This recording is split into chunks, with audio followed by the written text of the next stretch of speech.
Hello viewers, welcome to টেকি live. This is সৃষ্টি। তো আমরা আমাদের আগের পর্বে দেখেছিলাম যে কিভাবে আপনি ওয়ান ক্লিকে আপনার ওয়ার্ডপ্রেসটি ইনস্টল করতে পারেন, যেটি খুবই ইজি ছিল। খুব ইজিলি আপনার ওয়ার্ডপ্রেসটি ইনস্টল হয়ে যায়। তো আমরা এখন দেখবো যে ম্যানুয়ালি কিভাবে ওয়ার্ডপ্রেস ইনস্টল করতে পারেন আপনাদের cPanel-এ। তো চলুন শুরু করা যাক।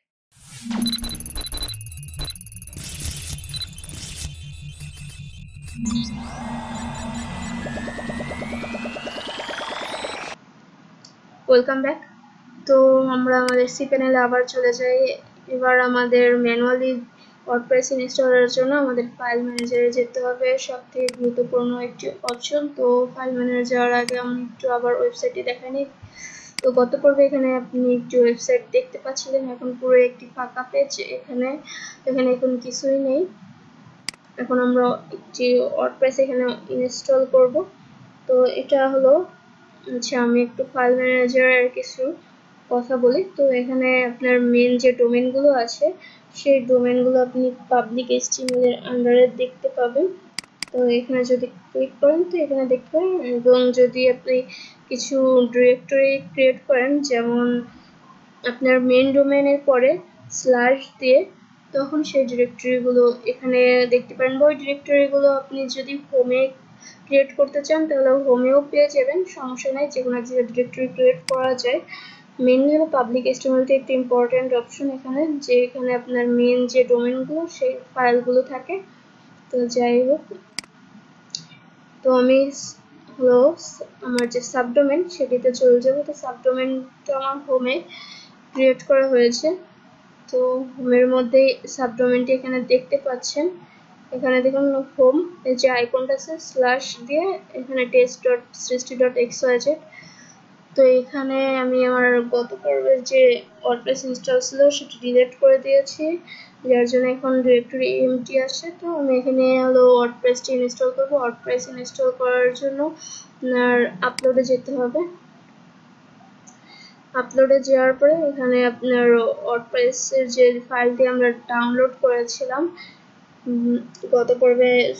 প্রথম পর্বে দেখানো হয়েছিল যে ওয়ার্ডপ্রেস কিভাবে আপনি ডাউনলোড করতে পারেন। তো আমার ফাইলটি এখনো ডাউনলোড করা আছে। আমি এখানে সিলেক্ট ফাইল থেকে চলে যাই আমার ডাউনলোডে।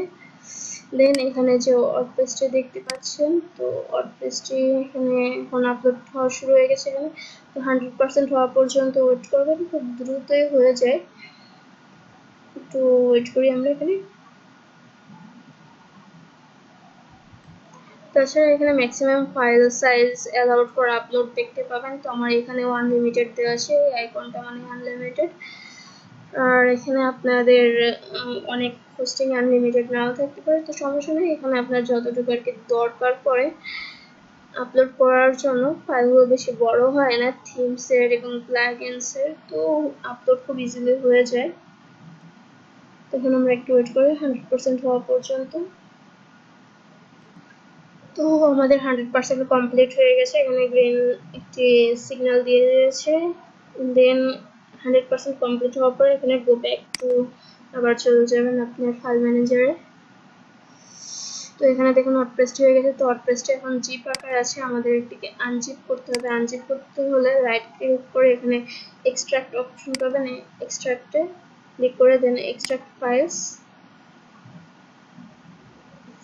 হয়ে গেছে। তো আমরা এখন জিপ ফাইলটির আমাদের দরকার নেই, ডিলিট করে দিই। এবার আমরা ওয়ার্ডপ্রেস ফোল্ডারের মধ্যে যাব। এর মধ্যে যত আপনার এখানে ফাইল বা ফোল্ডার আছে সব সিলেক্ট অল দিবেন। সিলেক্ট অল দিয়ে মুভ করে নেবেন। মুভ এই অপশনে ক্লিক করে এখানে test.systy.xyz/wordpress আছে। তো আমরা হলো test.systy.xyz এই ডিরেক্টরির মধ্যে নিতে চাচ্ছি। তো ওয়ার্ডপ্রেস এর এই অপশনটা কেটে দেবেন। তো ওটা কেটে দেওয়ার পরে মুভ ফাইলসে ক্লিক করবেন, তাহলে এখান থেকে সব মুভ হয়ে যাবে। আমরা যদি এখন আবার এটা ভিজিট করি তাহলে এখানে দেখুন সব চলে আসছে। তো আমাদের ওয়ার্ডপ্রেসের এই ফোল্ডারটাও আর দরকার নেই, এটাও আমরা ডিলিট করে দিই। ডিলিট করে দেওয়ার পরে এখন আমরা একটু ওয়েবসাইটটি ভিজিট করব।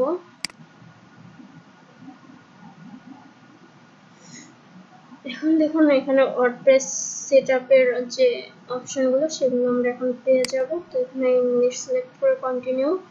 তো এখন আমাদের ওয়ার্ডপ্রেস ম্যানুয়ালি সেটআপ করতে হলে database name, database username, password লাগবে, যা আমরা আমাদের প্রথম ক্লাসে দেখেছিলাম যখন আমরা লোকাল সার্ভারে কাজ করেছিলাম। তো এখন এই ডেটাবেস নেম, ইউজারনেম, পাসওয়ার্ড আপনারা cPanel থেকে কিভাবে ক্রিয়েট করবেন সেটি দেখানো হবে। তো cPanel থেকে ক্রিয়েট করার জন্য আপনার চলে যেতে হবে মাইস্কুয়েল ডেটাবেস উইজার্ড, যেটা আমি দ্বিতীয় পর্বে বলেছিলাম যে অপশনটা আমাদের কাজে লাগবে ডেটাবেস ক্রিয়েট করতে। তো এটা ওপেন করে নিই। ওপেন করে নেওয়ার পর এখানে আপনার ডেটাবেস নেম দিতে হবে। তো ডেটাবেস নেম আমরা টেস্ট দিয়ে দিই। Next step. তো এখানে আপনার ডেটাবেস ইউজার নেম দিতে হবে। ইউজার নেম সৃষ্টি দেখি আছে মেবি অ্যাভেলেবেল। আচ্ছা, এখানে পাসওয়ার্ড দিতে হবে।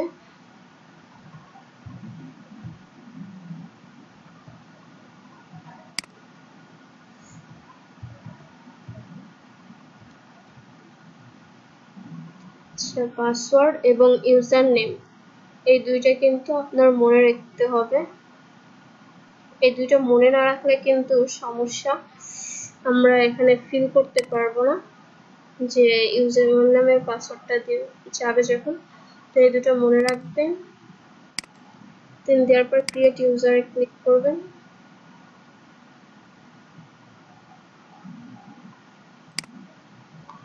দেওয়ার পর এখানে অল প্রিভিলেজেসে ক্লিক করে দেবেন, যেমন আমরা লোকাল সার্ভারে যে কল দিয়েছিলাম সেভাবে এখানে দিয়ে দেবেন। Then next step.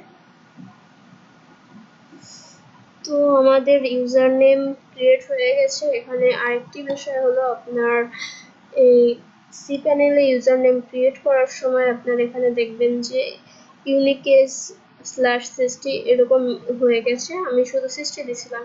এটা হওয়ার কারণ হলো আপনার cPanel এ একটি ইউজার নেম অলরেডি থাকে ডিফল্ট। তো আপনার নিউ ইউজার নেম ক্রিয়েট করার সময় এই ইউজার নেমটার সাথে আরেকটি ইউজার নেম দিতে হবে। তো এটা পুরো মিলেই আমাদের ইউজার নেমটা, শুধু সৃষ্টি ইউজার নেম না।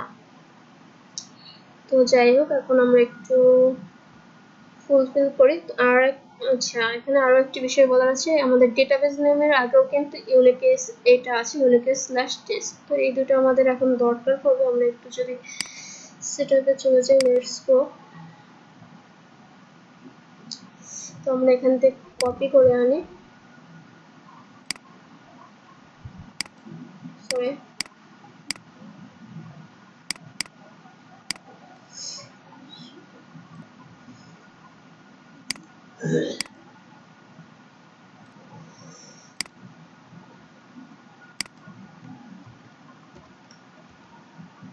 এখানে আমাদের ডেটাবেস নেমটি চলে আসলো। দেন এখান থেকে সরি আমার মাউস একটু প্রবলেম করতেছে কপি করার জন্য। যাই হোক, ইউজার নেম দিয়ে দিলাম। এবার পাসওয়ার্ডটা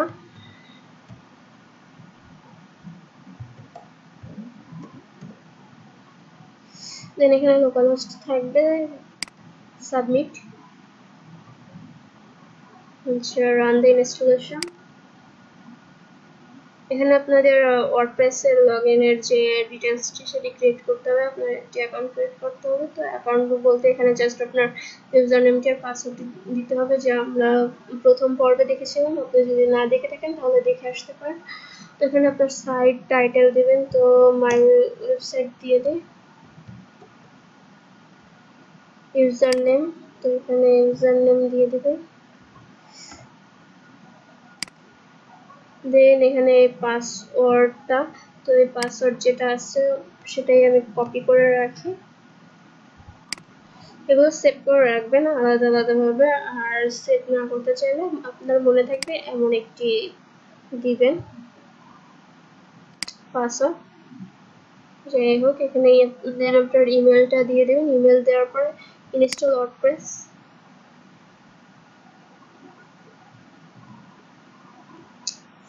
এবার লগ ইন, আমাদের ইনস্টল হয়ে গেছে। তো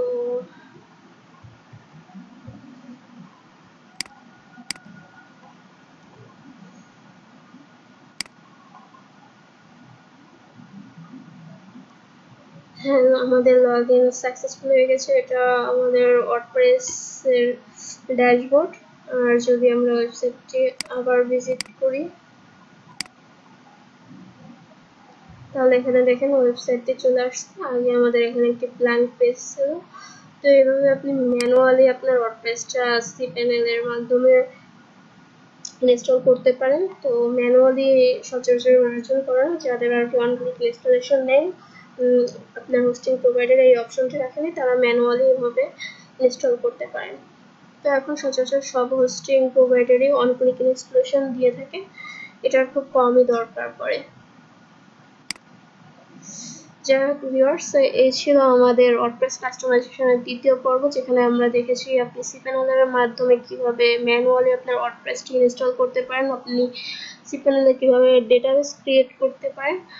তো আজকের ভিডিও নিয়ে যদি কোনো কোশ্চেন থাকে তাহলে অবশ্যই কোশ্চেন করবেন, আমি আপনার কোশ্চেনের অবশ্যই অ্যান্সার করব। এবং আজকের ভিডিওটি যদি ভালো লেগে থাকে তাহলে অবশ্যই লাইক, কমেন্ট এবং সাবস্ক্রাইব করবেন। এবং সবার আগে টেক রিলেটেড ভিডিও পেতে আমাদের চ্যানেলটির নোটিফিকেশন আইকনটি অবশ্যই অন করে রাখবেন। তো আজকের পর্বে এ পর্যন্তই, সবাইকে ধন্যবাদ।